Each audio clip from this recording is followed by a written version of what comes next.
Bismillahirrahmanirrahim. Tabarakalladzi nazzala al-furqana ala 'abdihi liyakuna lil 'alamin nadhira. Allahumma shalli wa sallim ala nabiyyillah wa ala rasulillah sayyidina Muhammadin wa ala alihi washabbihi ajmain. Nama ba'du. Kita meneruskan kajian yang paling penting dalam ulumul Quran termasuk adalah al-ibratu bi umumil lafzi la bi khususis sabab. Itu terkenal sekali. Jadi Nabi karena seorang manusia, apapun hebatnya Nabi ini seorang manusia, tentu kalau ngandani cara Jawa atau menghitobi, pasti ngendikan sama yang di depannya. Tapi bukan berarti hukum ini khusus pada yang di depannya, tapi menjadi umum. Kenapa menjadi umum? Ya karena kebaikan itu boleh dilakukan oleh siapa saja. Misalnya Rasulullah ngendikan sama Mu'ad, ya Mu'ad inni uhibbuka. Fala tada'anna dubura kulli sholatin wa fi riwayatin faqul fi duburi kulli sholatin Allahumma a'inni ala zikrika wa syukrika wa husni ibadatik. Itu jelas kalimatnya Nabi, ya Mu'ad, saya mencintai kamu, maka jangan pernah engkau tinggalkan setelah sholat kamu membaca Allahumma a'inni ala zikrika wa syukrika wa husni ibadatik. Ya Allah, tolonglah kami supaya selalu mengingat Engkau, ala zikrika, dan mensyukuri nikmat Engkau, dan tolong kami selalu beribadah kepada Engkau. Lalu kalau melihat asbabil wurud, kalau dalam ilmu hadis biasanya disebut asbabil wurud, kalau dalam ilmu Quran disebut asbabin nuzul, tentu yang didhawuhi itu ya Mu'ad. Tapi Anda tidak boleh begini, saya tidak wiridan itu, yang disuruh Nabi kan Mu'ad, saya kan tidak Mu'ad. Itu tidak boleh seperti itu.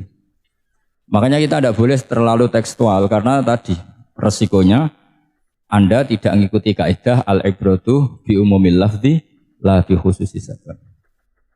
Sebab itu saya tadi di kantor rektorat ya Pak Ondas ya, bilang nanti untuk kajian yang di kantor rektorat pakai kitab Syajaratul Ma'arif, karena kitab itu juga yang sekarang dalam proses penerjemahan saya dengan Pak Quraisyab di PSG, yang di sini pakai kitab Itqon. Nanti mulai bulan depan, karena saya dipaksa untuk meneruskan. Ini sudah kayak Tuhan saja maksa-maksa. Itu pakai kitab Itqon. Nanti babnya tak kasih yang mendesak untuk diketahui. Termasuk apa? Al-ibratu bi umumil lafzi la bi khususis sabab. Sehingga di Quran misalnya begini, ada cerita begini. Nabi Isa itu bilang begini, saya ini siapa? Saya ini adalah orang, kata Nabi Isa, wa ja'alani mubarakan aynama kuntu. Saya adalah orang yang di mana-mana itu memberi berkah, memberi manfaat kepada siapa saja. Itu jelas tentang Nabi Isa. Tapi oleh ulama dikasih judul yang umum, babu nafil ibad bikullil bilad. Bab bahwa seseorang harus bermanfaat hidup di mana saja, kapan saja. Meskipun itu Allah cerita tentang Nabi Isa. Tidak bisa kamu bilang itu kan Isa, saya kan tidak Isa. Tidak bisa seperti itu. Isa adalah ibaratun an ahlil khairi. Isa adalah figur orang baik. Tentu yang dilakukan baik. Tentu kebaikan boleh ditiru siapa saja. Jadi sehingga nanti pada akhirnya nama-nama yang disebut Allah di Quran itu kalau nama orang baik tentu kita boleh ikut. Paham ya? Kalau nama orang buruk tentu kita tidak boleh ikut. Ya gitu aturannya. Sehingga tadi ada al-ibratu bi umumil lafzi la bi khususi sabab. Jadi yang jadi pegangan adalah standar kalimat umum dengan pemaknaan yang ditentukan ulama. La bi khususi sabab, tidak terkait sebab itu. Misalnya yang paling masyhur tentu dalam hadis Madinah itu kira-kira kan utaranya Mekah ya Pak. Kira-kira ya, utaranya Mekah apa selatannya? Utaranya kayaknya, utaranya. Dulu penduduk Madinah itu kalau bikin kloset itu, pokoknya kalau qada'ul hajat itu menghadap ke utara atau selatan. Terus kata Rasulullah, kalau kamu sedang qada'il hajat, sedang buang kotoran itu jangan menghadap Ka'bah, juga jangan membelakangi Ka'bah. Itu Nabi redaksinya unik, walakin syarriku au gharibu. Tetapi kamu menghadap barat atau menghadap timur. Itu semua riwayat walakin syarriku au gharibu, tapi kamu menghadap barat atau timur. Nah, artinya apa? Kata syariku al-gharibu adalah binisbat di ahli Madinah. Karena orang Madinah posisinya di utara Mekah. Sehingga kalau menghadap utara atau selatan berarti menghadap Ka'bah atau membelakangi Ka'bah. Dan itu tidak boleh dalam proses qada'il hajat, masbuk kotoran. Terus Nabi memerintahkan menghadaplah ke barat atau ke timur. Nah, al-ibratu bi'umil lafzi la bi khususi sabab juga direvisi oleh ulama begini, kecuali sebab itu ada ilat. Maka kalau demikian yang dimenangkan ilatnya bukan teknya. Saya ulang lagi, yang dimenangkan ilatnya bukan teknya. Kayak tadi, di hadis itu kan Nabi ngintikan apa? Tetapi menghadaplah barat atau menghadap ke timur. Tentu orang Indonesia malah kalau itu kebalikannya. Orang Indonesia kalau ke barat atau ke timur kan malah menghadap Ka'bah atau membelakangi Ka'bah. Di sini pentingnya ijtihad. Dan ijtihad ini lazim, bukan harus Imam Syafi'i atau Imam Malik. Semua orang normal pasti tahu proporsi kalimat tadi. Karena ada aturan al-hukmu yaduru ma'ilatihi wujudan wa adaman. Gitu seterusnya. Ini penting saya utarakan. Sehingga ketika Rasulullah sedekah dengan dinar dikasihkan fakir miskin atau dirham dikasihkan fakir miskin, pikirannya ulama adalah sedekah dengan mata uang yang berlaku saat itu. Tidak selalu ditetapkan dinar atau dirham. Begitu juga ketika Rasulullah dulu zakat fitrah pakai susu kering atau pakai kurma atau pakai gandum. Ulama semua bilang yang penting kuti ahlil balad. Yang penting makanan pokok di negara itu. Dalam konteks Indonesia tentu apa? Beras. Ini penting saya utarakan karena tanpa mengkaji ulumul Quran seperti ini, dan kita insya Allah bulan depan saya langsung bawa kitab Itqan. Di situ ada beberapa contoh. Harus seperti itu. Karena kalau tidak terikat sebab, itu nanti takutnya ayat umum menjadi liar. Misalnya begini, pernah ada aliran sesat dulu. Kebetulan di Jogja itu, saya lihat di TV itu. Entah salah kiainya, entah salah dosennya, entah salah siapa. Atau salah orangnya agak stres, tidak tahu saya. Semoga salah orangnya. Itu sholat menghadap ke 4 arah. Alasannya Allah nggak ada di mana-mana, ya sudah di barat. Rakaat kedua ke utara, rakaat ketiga ke timur, rakaat keempat ke selatan. Itu uniknya itu ngawurnya lah, bukan uniknya. Ngawurnya itu dalil fa'ina matuwallu fasamma wajhuwa. Kamu hadap kemana saja di sana ada ridho Allah. Sehingga semua ulama ketika bikin kaidah al-ibratu bi'umil lafzi la bi khususi sabab selalu menyertakan kecuali khususus sabab ini ada illatul hukmi. Maka itu enggak jadi. Kayak ayat tadi, kalau kamu pakai umumnya lafaz itu kan boleh sholat menghadap mana saja. Nah makanya Imam Syafi'i ketika ditanya, lalu ayat ini proporsinya gimana? Kata beliau, fis safar, orang yang sedang di pesawat, mau sholat, tentu masuknya fatamma wajwa. Jadi dalam kondisi bepergian, yang kita ingin sholat, maka pakainya ayat seperti itu. Tapi kalau kondisi nomor, fawal liwajaka syatrul masjidil haram. Jadi makanya ini penting ngaji ulumul Quran. Kita tidak bisa hanya megang terjemah atau megang apa, kemudian kita fatwa atas nama Quran dan hadis. Sehingga dulu syaratnya memang ketat, harus hafal Quran, hafal hadis, menguasai usul fikih, menguasai macam-macam. Karena tanpa itu memang tidak bisa. Sampai Ibnu Abbas ngendikan, kamu jangan pernah fatwa pakai Quran. Fa inna lahu wujuhan katsirah, karena Quran punya sisi yang banyak. Walakin hajuhum bisunnah. Kalau kamu adu hujjah, pakailah sunnah Rasulullah SAW. Karena di situ penjelasan Quran. Misalnya tadi Rasulullah ketika kondisi normal pasti sholat menghadap Ka'bah. Jadi kalau bepergian nanti unta, kata riwayat-riwayat, ainama tawajjahat bihi rakhilatuh, kemana saja posisi unta menghadap. Ada ulama yang berpendapat itu khusus sholat sunat. Kalau sholat fardu dalam kondisi ada punya mobil harus berhenti. Ini madzhab Syafi'i. Jika misalnya saya, Pak Harsoyo, Pak On bawa kijang mobilnya sendiri, kalau sholat fardu jangan mentang-mentang pakai kendaraan terus menghadap sekenanya. Kalau mau ke Banyuwangi berarti menghadap ke timur, enggak, itu yang boleh hanya sholat sunat. Kalau sholat fardu harus berhenti. Karena kijang ini dalam kendali Anda. Kecuali dalam surah yang kendaraannya tidak dalam kendali Anda. Misalnya kita naik pesawat.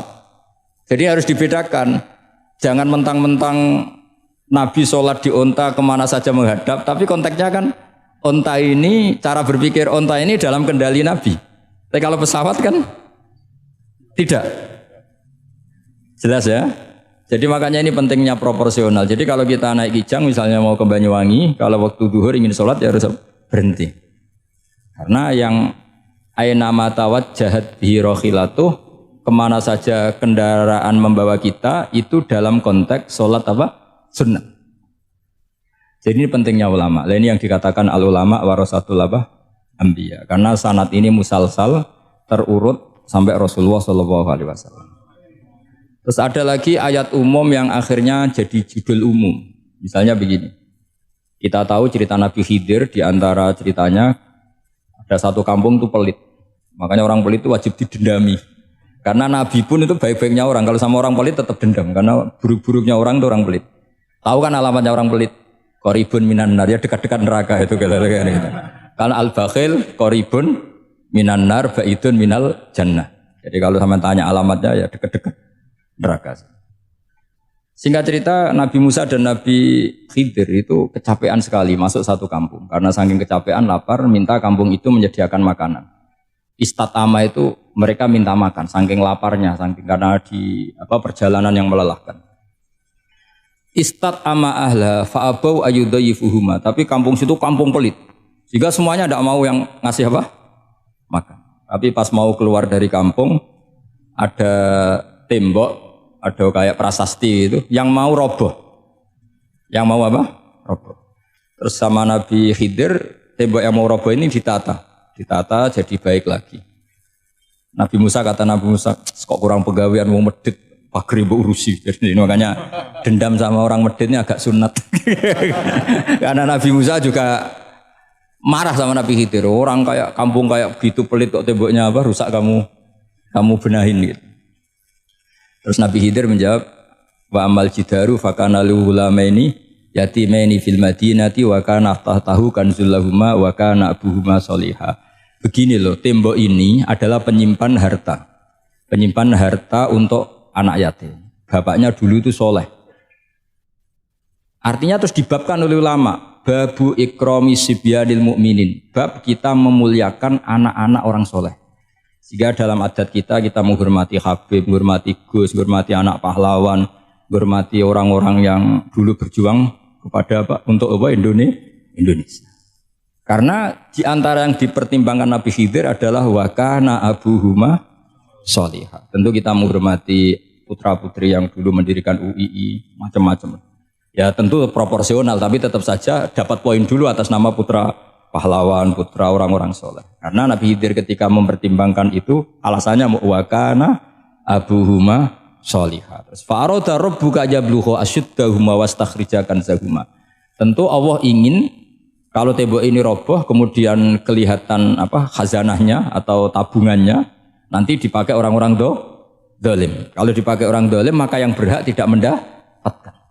Sama, negara ini itu dimerdekakan oleh para pahlawan supaya dikelola secara kesolehan, supaya dikelola secara orang baik. Maka orang soleh semua harus ikut kompetisi dengan tanda kutip merebut negara. Karena apa? Tapi tentu tidak perlu chaos, tidak perlu anarkis, karena tentu kemerdekaan ini dibela-belain supaya kita jadi baldatun thayyibatu wa rabbun ghafur. Sama, pertimbangannya Nabi Khidir, kalau ini kebongkar tersibak, pasti diambil orang-orang zalim. Dan akhirnya yang yatim tadi tidak dapat. Akhirnya dibabkan lagi di bab tertentu. Bab menjaga harta supaya tidak dikuasai orang zalim. Jadi akhirnya menjadi sekian varian ilmu. Pertama, varian ilmu bab menghormati anak orang soleh. Bab supaya harta ini tidak dikuasai orang zalim dan seterusnya dan seterusnya. Nah, saya harapkan nanti dengan ulumul Quran kitab Itqan itu nanti aturan-aturan seperti itu tertanam pada Anda. Sehingga sebetulnya ulama fikih yang ngarang kitab sampai satu boto-boto itu sebetulnya ya normal-normal saja. Kalau sampean sudah mengkaji ilmu yang kayak saya kaji itu normal-normal saja. Misalnya begini, saya beri contoh ya. Orang munafik itu disifati Allah gimana? Wa idza qamu ilas sholati qamu kusala. Orang-orang munafik adalah orang ketika mau sholat itu bermalas-malasan. Terus kitab Fathul Mu'in atau Fathul Wahhab atau kitab semua kitab fikih bikin judul gini. Saya masih ingat takbirnya. Wa yusannu nasyatun li sholatin. Disunatkan kalau sholat itu ketok gumrigah, ketok semangat. Fa inna Allaha ta'ala dzamma tarikihi. Karena Allah mengkritik atau menyalahkan orang yang kalau sholat itu tidak nasyat, tidak gumrigah, tidak semangat. Mergo seperti itu adalah fi'lul munafikin, perilakunya orang munafik. Terus ditulis wa idza qamu ila sholati qamu kusala. Artinya di situ Allah mengkritik orang munafik. Kenapa? Karena kalau sholat males-malesan. Anda ingin bersifat kayak orang munafik apa bersifat kayak Rasulullah? Tentu ingin seperti Rasulullah. Kalau ingin seperti Rasulullah ya wasari'u ila maghfiratim mir rabbikum. Kalau ada kebaikan harus cepat-cepat, harus disegerakan. Nah, sehingga nanti babnya ya sudah tidak tentang orang munafik. Babnya begini, babul musara'ah ilal khairat wa tarkil kasli. Bab bergesa-gesa atau bergegas dalam kebaikan dan meninggalkan malesan. Jadi tidak lagi tentang sholat, tapi tentang kebaikan apa saja. Jadi kalau kamu punya hutang bisa nyaur jam 7, nyaur jam 9 pasti disalahkan Allah. Karena bisa saja dalam 2 jam ini kita mati. Paham ya? Begitu juga kalau kita sholat bisa awal waktu, kenapa tidak awal waktu? Meskipun akhir waktu ya dibolehkan. Itu ya tadi babnya ya tentang wa idza qamu, orang munafik itu ya seperti itu. Akhirnya apa? Ayat ini turun tentang orang munafik tapi pemaknaannya umum. Ini disaksikan apa? Orang-orang tua kita ini ada Pak Ersoya, ada Pak On. Pemahaman ini harus dikawal dan ini tradisi ulama. Saya pastikan di pondok-pondok atau di Al-Azhar di mana saja, itqan itu dipakai disertasi doktor. Jadi kalau betul nanti kita mengkaji itu sudah doktor semua ini, doktor tafsir semua. Dadaan maksudnya. Memang itu mau tidak mau dan itu mudah sekali. Saya ulang lagi itu mudah sekali. Kenapa kata Imam Syafi'i fa innal uqula mutarratun ila qabril haqqi, karena akal itu dipaksa untuk menerima kebenaran. Ciri utama kebenaran kata Rasulullah matma'an nabi qalbuk. Jadi menerima itu pasti clear. Makanya disebut kebenaran itu ma'ruf, mudah dikenali. Sesuatu yang salah bahasa Arabnya itu mungkar, angkarohul aklu. Akal itu tidak nyaman. Makanya disebut apa? Munkar, sesuatu yang diingkari. Akal itu asing. Ya asing tuh misalnya, sepeda motor ini milik siapa? Milik Zaid. Ya sudah lah saya pakai, tidak usah pamit. Akal pasti, ini kok aneh, nggak milik orang kok nggak pamit. Akal pasti nggak terima. Makanya agama itu hanya menerima al-ma'ruf yang mudah dikenali dan menolak al-mungkar, sesuatu yang akal itu nggak terima. Jadi Imam Bukhari ketika ditanya, kenapa kamu salim itu bisa mensarai sanad-sanad Rasulullah? Kata beliau, kalau kamu akalnya normal itu ya gampang saja. Terus ditanya, contohkan. Beliau contohnya begini. Pernah syurrahul hadis, para pensarah hadis itu habis otaknya. Gara-gara Imam Bukhari bikin judul begini. Babu sihhati tolakil akhros. Ingat-ingat ya. Babu sihhati tolakil akhros. Bab sahnya tolaknya orang bisu. Orang bisu itu orang nggak bisa ngomong tuh kalau bahasa Jogja itu. Bisu ya? Bisu. Bisu itu cerita bab sah tolaknya orang akhros. Ternyata apa? Sekian riwayat yang dipakai itu begini. Ana wa kafilul yatim kahataini fil jannah. Nabi pernah ngintikan sama saya dan yang merawat anak yatim kahataini fil jannah. Wa asyara bi musabbihatihi wal wusta. Pokoknya Nabi ngintikan begini. Paham ya? Maksudnya apa? Betapa yang merawat anak yatim itu sangat dekat dengan apa? Dekat dengan Nabi di apa? Surga.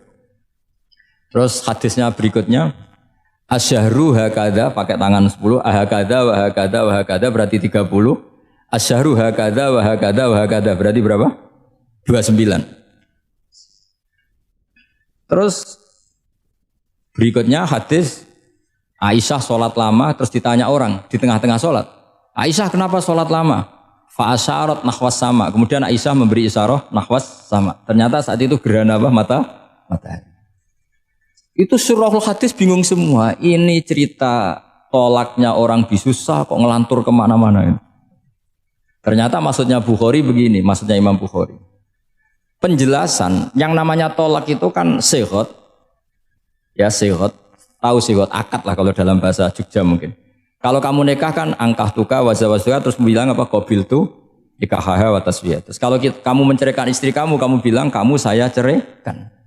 Yang dikatakan sihot itu adalah ekspresi atau implementasi dari sesuatu. Misalnya kamu ingin tolak, bilang saja tolak. Kalau kamu ingin muji orang, bilang saja begini. Pasti itu maknanya muji. Kalau ingin mencemooh, bilang begini. Nah, artinya gini, kalimat itu bisa diganti isyarah. Saya ulang lagi, kalimat itu bisa diganti. Buktinya Nabi mengisyaratkan saya dekat, bilang begini. Paham ya? Aisyah bilang gerhana, hanya bilang begini. Nah, kalau begitu orang yang bisu ya punya cara menceraikannya. Dia cukup melakukan isyarat Yang isyarat itu pasti difahami sebagai cerai. Artinya kalau orang memahami Quran hadis seperti itu, hal-hal yang mungkin nggak terlintas dalam pikiran Anda, ternyata itu jadi dalil. Artinya apa? Rasulullah yang bisa ngendikan saja kadang menjelaskan sesuatu pakai isyarah. Nah, dengan demikian terus jadi rumus al-isyarah al-mufhimah bimanzilatin nutki. Isyarah yang memahamkan sama dengan ucapan. Sehingga ini pengganti ijab qabul. Nah, itu cara-cara memahami istihad, memahami Quran dan hadis. Caranya gimana? Kita harus belajar ulumul Quran. Ya, perangkat yang dipakai seluruh dunia termasuk kitab Itqan itu. Dan kitab Sajaratul Ma'arif itu yang saya kaji dan dikaji seluruh ulama di dunia. Karena saya tidak biasa ngaji tanpa kitab yang perlu kita kaji. Saya sendiri itu bisa seperti ini ya barokahnya kitab-kitab itu. Jadi nggak terlintas tapi ya tadi. Rasulullah yang bisa ngendikan saja, sering iktifa, sering ngalap cukup dengan apa? Isyarah. Oh kalau gitu berarti al-isyarah bimanzilatin nutki. Isyarah itu sama dengan ijab dan qabul. Apalagi ini orang akhros, orang bisu yang nggak bisa ngomong. Lalu kalau tolak kayak apa, kalau nikah kayak apa? Ya, tapi Imam Bukhari itu uniknya tadi bikin judul Babu Sihati Tolakil Akhros, kemudian cerita anak wa kafilul yatim. Nah, itu kalau orang kan nggak sambung, ini sambungnya di mana? Kok malah cerita anak yatim? Ternyata kata kuncinya kahata ini seperti ini dan orang paham sangat sangat. Makanya hati-hati dengan isyarah karena kalau itu betul mengganti lafaz, berarti Anda kalau nyun sewu melafadzkan tolak terganti isyarah, ya agak masalah. Tapi semoga enggak lah. Istri satu kok dicerai nanti nggak punya istri nanti malah repot. Tapi ini kan saya cerita ilmu saja. Ya saya cerita apa? Cerita ilmu. Jadi kalau ada orang bilang semua yang ada di dunia itu ada di Quran. Itu caranya ya seperti ini. Jangan kayak orang-orang yang terlalu tekstual. Karena kalau seperti ini pasti semua ada di dunia itu ada di Quran. Karena cara pemahamannya seperti ini. Saya sering ditanya kenapa bumi ada likuifaksi macam-macam. Memang dari Quran bayangannya Quran seperti itu. Amin tuman fis sama ayyakhsifa bikumul ardo fa idza hiya tamur. Memang dari awal Allah bikin bumi ini potensinya malah likuifaksi. Potensinya itu melumer. Tamur itu memang maknanya melumer. Dan ketika Allah nyifati bumi wal ardi dzatis sod, sod itu maknanya pecah. Dan Allah tidak sekedar mengatakan pecah, dzatis sod sifat dasar bumi itu mudah pecah. Jadi kalau dzat itu sifat dasar. Jadi meskipun Quran tidak meneliti spesifik kayak para ahli gempa, tapi dari awal Allah ngendikan bumi itu dzatis sod wal ardi dzatis sod. Bumi adalah berkarakter pecah. Kenapa berkarakter pecah? Karena dari awal bumi ini lempengan-lempengan. Di Qurannya dijelaskan gitu. Wa fil ardi qita'um mutajawirat. Bumi ya kelihatannya banyak, kelihatan satu, sebetulnya dari qit'ah, dari potongan. Nah, qit'ah itu jamaknya qita'. Terus disebut mutajawirat, saling berdampingan. Kalau dalam bahasa Arab, berdampingan itu berarti sel-selnya beda. Kalau bahasa Arab bilang sesuatu yang bercampur namanya mukhalatoh, jadi satu. Kalau yang beda jenis namanya mujawarah. Nah, Al-Quran itu bilang wafil ardi qita'um mutajawirat. Bumi ini karakternya per potongan-potongannya karakternya beda-beda. Sehingga memang potensinya bumi ini hancur. Apalagi dari awal memang dipersiapkan mau dihancurin. Makanya nggak usah takut kiamat. Memang rencana Tuhan mau dihancurin gitu. Makanya sanggup takwa saja. Kalau ingin menghentikan penghancuran ini tidak bisa. Itu sudah dalam rencana Tuhan pasti dihancurin. Makanya kalau orang sufi ditanya, kenapa tidak bangun rumah? Tuhan aja mau rencana hancurin bumi kok rumah tak tata nanti juga hancur. Gitu. Tapi kalau di Islam kota saya ngomong gitu kan dia kata ini orang nggak jelas ini. Gitu. Padahal yang kedonyan itu yang nggak jelas sebetulnya. Tapi ini saya cerita jadi supaya UII ya yang didirikan ulama-ulama. Saya masih ingat ketika Profesor Zaini cerita, Pak Zaini saya ini kan kiai, saya tidak punya gelar apa kok. Jangan minta bantuan ini. Katanya Pak Zaini dulu UI ya didirikan banyak kiai dan sebagian pendirinya juga gak punya gelar katanya. Gitu. Tapi mendingan gak punya gelar manfaat daripada punya gelar gak manfaat. Malah problem itu. Tapi ya gak masalah. Sudah ada manfaat gak punya gelar malah repot lagi. Sudah cara berpikir gitu saja. Sudah. Pokoknya sementing semuanya baik apa saja. Jadi nanti setelah sampean mengkaji ulumul Quran ya tadi seperti yang dikatakan Imam Syafi'i itu gampang sekali. Kenapa gampang? Karena fa innal uqula muttarratun ila qabulil haq. Akal ini pasti dipaksa untuk menerima kebenaran. Kayak saya berkali-kali ditanya sama seorang kiai, kenapa sih Gus masalah la ilaha illallah kok sampai Nabi ngendikan wa in zana wa in saraka. Siapapun yang melafadzkan la ilaha illallah Muhammadur Rasulullah itu suatu saat pasti masuk surga. Meskipun dia pernah zina, pernah maling. Itu jelas teks hadis di Bukhari, di Muslim, wa in zana wa in saraka. Meskipun zina dan ini bukan berarti Nabi melegalkan perzinahan, enggak, ma'adzallah, enggak akan terjadi. Nabi melegalkan perzinahan. Tapi Nabi ingin ngendikan begini, absolutisme kebenaran itu tidak terganggu oleh kesolehan dan kefasikan. Karena kebenaran absolut siapapun akan ngomong seperti itu. Saya berkali-kali nyontohkan, Rektor Al-Azhar akan bilang 1 tambah 1, 2. Lonte ya bilang 2, koruptor ya bilang 2, KPK ya bilang 2, 01 ya bilang 2, 02 ya bilang 2. Karena absolutisme kebenaran. Dan Nabi itu ingin mengatakan bahwa Allah Tuhan ini kebenaran sejati, sehingga siapapun yang melafadzkan sah. Jika orang yang kafir 70 tahun sekali melafadzkan syahadat sah, tidak usah begini. Pak kafir, soleh dulu ya beberapa tahun gitu, baru Anda sah melafadzkan kalimat la ilaha. Tidak ada seperti itu. Semua ulama ijma, orang kafir 70 tahun melafadzkan la ilaha illallah sekali langsung menjadi Muslim. Kenapa sah? Kebenaran absolut tidak bersyarat kesolehan maupun kefasikan. Ya kata tadi, orang bilang 1 tambah 1 harus profesor apa anak TK boleh? Jangan mentang-mentang profesor, doktor, rektor, UGM atau UI. Tadi anak kecil bilang berapa? 1 tambah 1, 2. Sudah aku tak bilang 4. Tidak bisa. Kebenaran absolut itu orang akan sepakat. Nah, Quran itu termasuk kebenarannya absolut. Maka harusnya siapapun bisa memahami Quran. Termasuk orang yang sebelum Islam. Sekarang saya tanya ke sampean, ketika Umar masuk Islam karena dengar Quran, itu dulu dengarnya apa dulu Islamnya? Dulu dengarnya, dan dia paham. Wa ma huwa min kalamil basar, ini tidak mungkin omongan manusia seindah ini.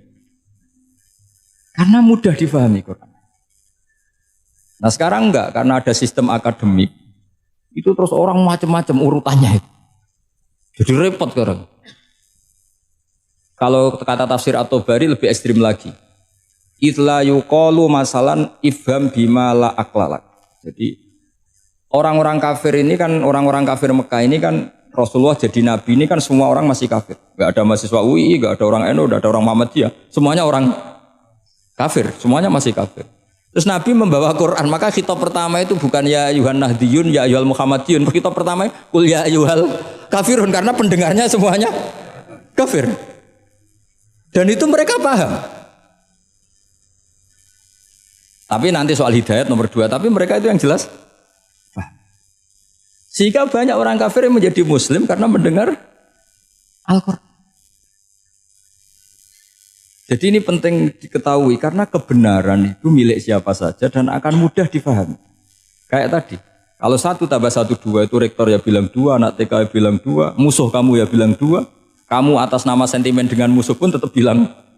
Nah di sini kadang Nabi ngendikan mangqala la ilaha illallah dakhalal jannah wa in zana wa in saraka. Proporsinya seperti itu, bukan berarti Nabi melegalkan zina, bahwa kalimat ini kalimat yang kebenarannya absolut sehingga siapapun sah mengatakan itu, meyakini itu meskipun punya masa lalu seperti itu. Jadi jangan salah makna terus Nabi melegalkan, enggak sama sekali. Jadi saya mohon ini jadikan satu ilmu, bahwa ilmu adalah tetap apa?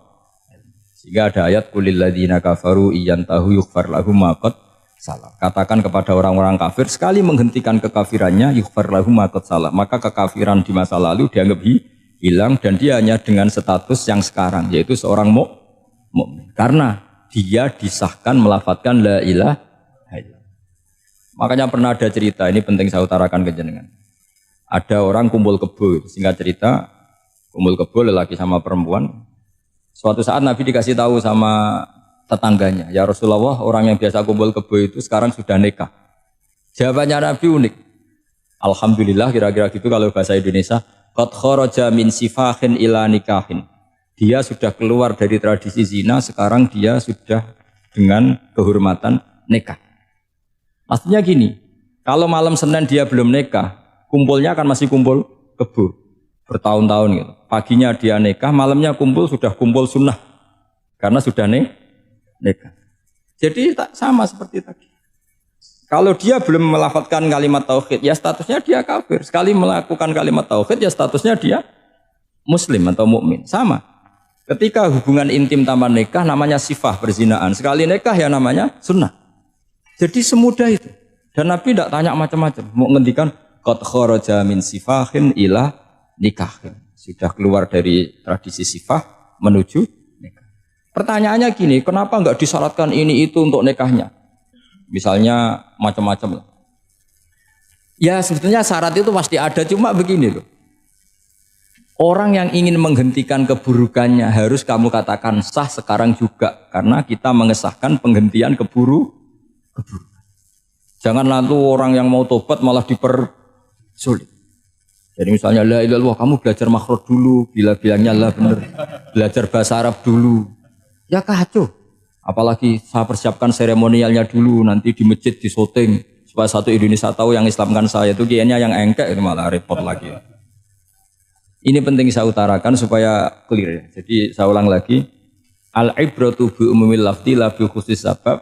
Allah ya enggak apa-apa cerita Nabi Musa, cerita Nabi Isa, cerita misalnya begini, bolehkah orang soleh itu jadi raja?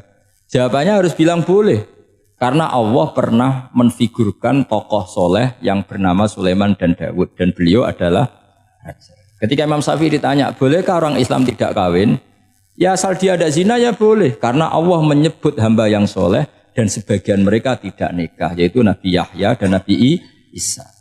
Itu wasayyida wa hasura wa nabiyya minas sholihin. Jadi cara berpikir Imam Syafi'i gampang. Bagaimana hukumnya orang Islam yang enggak nikah padahal dia tapi asal enggak zina loh ya. Ya jawabannya ya boleh karena Allah mensifati Nabi Yahya dan Isa dengan status hasur, tidak apa? Nikah. Bolehkah seorang soleh jadi raja? Ya boleh. Daud dan Sulaiman itu seorang soleh dan jadi raja. Bolehkah orang soleh itu fakir? Wah sudah banyak, enggak usah dibolehkan sudah banyak. Jadi gampang sekali Quran di depan ahlinya itu. Jadi kalau Imam Syafi'i ditanya, fa inna wa ta'ala dzakara abdan sholihan wa qala wa sayyida wa hasura wa nabiyyam minas sholihin. Ternyata ini orang yang ditanya, apakah boleh orang soleh itu jadi politikus, jadi pejabat? Ya boleh saja. Faqad ataina ala Ibrahim al-kitab wal hikmata wa atainahum mulkan azim. Jadi ini yang boleh bukan sekedar Ibrahim. Padahal di ayat itu tentang ala Ibrahim. Cara berpikir ya tadi, ternyata kesalehan tidak mengganggu jabatan. Ya tentu ya maksudnya untuk kesalehan juga. Jika agama ini gampang. Makanya kalau ada yang tanya bagaimana perempuan punya aktivitas, ya jawabannya asal kebenaran ya boleh. Allah cerita Bilqis dan itu raja perempuan. Di hadis banyak kecakapan Aisyah memimpin, macam-macam. Jadi gampang saja. Nah, kenapa sekarang banyak orang berdebat tentang Quran dan nyuwun sewu sampai pada level gontok-gontokan ekstrim? Karena mereka nggak mau belajar ulumul Quran. Kegiatannya debat, tukaran. Yang bingung kita, yang waras ngalah lah kira-kira gitu. Ini nggak pernah ngaji Quran, gegernya. Ya kacau. Ada ulumul Quran, itu yang namanya kitab Al-Itqan. Dan itu dibukukan oleh ulama. Dan gampang sekali. Pernah ya Sayyidina Umar ketika Futuhat, beliau sudah Futuhat itu mengalahkan musuh-musuh Islam yang memusuhi Islam. Perlu dicatat, musuh-musuh Islam yang memusuhi Islam. Karena kalau yang tidak memusuhi Islam nggak boleh dimusuhi juga. Ya. Singkat cerita ditanya, kenapa kita tidak tasakuran besar-besaran, kita kan sudah menang. Padahal disambut sedemikian rupa. Jawabnya Umar apa? Inna wa ta'ala qad ayyara qauman faqala adhabtum thayyibatikum fi hayatikumud dunya wastamta'tum biha. Allah itu mengkritik kelompok kaum yang dalam hidupnya itu foya-foya. Maka saya akan mengurangi foya-foya itu supaya saya menyisakan jatah foya-foya saya sampai di surga. Nanti orang kafir ketika dimasukkan neraka di antara taubehnya Allah. Taubah itu ya semacam kayak disalahkan gitu. Adhabtum thayyibatikum fi hayatikumud dunya. Jatah-jatah kenikmatan kamu, salah kamu habiskan di dunia. Sehingga kita harus pernah pas enak-enaknya tidur, tahajud, wiling-wilingan, ngurangi jatah. Sayyidah Aisyah itu cantik sekali, tapi sudah turu mujur di depan Nabi tetap sholat. Kalau sampai istrinya tidak cantik saja nggak pernah tahajud. Itu masalah besar. Itu Aisyah itu kenangannya Aisyah. Saya ini kurang cantiknya. Sampai Nabi kalau sholat digoda tidur di depannya masyhur. Wa ana mu'taridotun. Saya tidur malang di depan Nabi. Nabi kalau berdiri sikilnya aku tak dojorno. Kalau Nabi mau sujud tak ingkretno. Nabi terus saja tahajud. Dan saya yakin itu sunnah, tidak ada yang niru itu. Aisyah loh, bukan yang Saudah, Aisyah. Di semua riwayat itu, kalau Saudah kan mungkin wah pantesan Saudah kan gitu. Ini Aisyah. Terus ada cerita lagi betapa Rasulullah memang Nabi betul. Aisyah itu istrinya paling cantik. Kan yang nyanyi cantik itu hanya Aisyah, Zainab sama Sofia. Kira-kira rivalnya itu. Yang rivalnya itu kira-kira. Yang sebagian ya cantik tapi enggak sekelas ini. Rasulullah itu malam-malam keluar. Terus pikiran Aisyah pasti ke sebagian rival saya. Doroh itu maru kalau coba. Dibuntuti sama Aisyah. Nabi enggak tahu kalau dibuntuti Aisyah. Ini hadis riwayat doa masuk kuburan. Maka jadi hadis itu ya unik, kalau enggak di tangan ulama itu jadi kacau semua. Babu doa li ahlil kubur, bab mendoakan ahli kubur itu babnya itu tentang cemburu. Walhasil karena Nabi keluar, wah ini mesti enggak bener ini, paling ke Sofia atau ke ya pokoknya Zainab pokoknya yang cantik-cantik. Ditututi sama siapa Aisyah. Nabi enggak tahu kalau itu. Ternyata Nabi itu kebaki terus assalamualaikum daraqaumil mukminin wa inna insyaallah bikum lahikun. Jadi barokahnya cemburu, hadis itu ada rawinya. Oh, ternyata ke kuburan toh. Itu sampai pulang, jadi hadis itu diriwayatkan Aisyah. Ghirtu itu cemburu, saya ini cemburu sama Nabi, malam-malam keluar, tak tututi jubli moro kuburan. Lah, sahabatnya tanya, muridnya Aisyah, lalu baca apa? Assalamualaikum daraqaumil mukminin wa inna insyaallah bikum lahikun. Kalau sampean kan enggak, dibuntuti tok bar tenan. Mesti barbaran. Jadi ini penting saya utarakan. Jadi coba ulumul Quran dikaji secara baik. Insya Allah nanti maknani Quran itu mudah. Karena memang sesuatu itu harus ada ilmunya. Ya sesuatu itu harus ada. Banyak ulama itu nangis karena mudah memahami rahmat Allah. Abu Yazid Al-Bustami itu jadi wali bukan karena banyak wiridannya, enggak. Dia setiap makan itu memuji begini, ya Allah, Engkau itu tidak butuh saya, tapi kenapa ngasih makan saya? Kalau majikan ngasih makan karyawannya kan supaya mau kerja. Semua kebaikan manusia itu pasti ada imbalannya. Tapi engkau itu tidak butuh apa-apa, kenapa ngasih nikmat kepada manusia padahal engkau tidak butuh? Itu kan aneh betul. Kalau apapun ikhlasnya orang, kalau ngasih itu kan ada maunya. Meskipun sudah bilang ikhlas. Oh sudah, tapi kalau Allah itu tidak butuh. Misalnya ada orang nyumbang masjid ikhlas, tetap di hatinya benak Jumatan Par Quran yang dinti, tetap ada kepentingannya. Tapi kalau Allah enggak. Sehingga cara mensifati Allah itu luar biasa. Makanya orang jadi wali itu diantara kata Rasulullah, Inna woha la yardu anil abdi idha akalal aklah fayahmaduhu alaiha au yashrubah syarbah fayahmaduhu alaiha. Allah itu sangat ridho. Orang jadi wali itu kan diridani Allah. Allah itu sangat ridho kalau seseorang makan kemudian dia muji Allah. Coba apa hebatnya Donald Trump kalau gak makan ya lemes mati. Apa hebatnya presiden seluruh dunia kalau gak makan ya lemes mati. Orang yang katanya paling top di dunia, itu nak gak makan kangkung nyatanya ya lemes. Hebatnya di mana coba? Yang kita puji-puji hebat, ternyata kalau gak makan itu lemes. Pak Rektor gak makan lemes, apalagi Pak Onel gak makan lemes. Hebatnya apa coba? Nah, terus kelihatan wa khuliqal insanu dhaifa. Makanya ketika Allah mengingatkan orang yang menyembah Isa, Allah hanya menghentikan gini, karena yakulani to'am. Isa dan ibunya itu makan. Maksudnya kalau enggak makan itu ya lemes. Kamu kebayang enggak punya Tuhan terus, Pak Tuhan jangan lemes, monggo darian. Kayak apa malunya kita punya Tuhan kalau enggak makan apa? Lemes. Terus nanti cerita, alhamdulillah tadi Tuhan mampir sini. Tadi lemes lah tak kasih makan, bergas lagi. Makanya Allah ngeritiknya sederhana, karena yakulani to'am. Kok kamu Tuhan kan gimana? Ini kalau enggak makan itu. Tapi kita sering keliru mengatakan Presiden Amerika itu superpower hebat. Hebatnya di mana seorang manusia? Kalau nggak makan ya. Ini makanya Allah ngendikan wa khuliqal insanu dhaif. Jika banyak para wali itu dekat Allah ketika makan. Bukan apa-apa karena tadi makannya itu enggak kayak sampai ana makan banyak lahap segala-galanya udah gitu.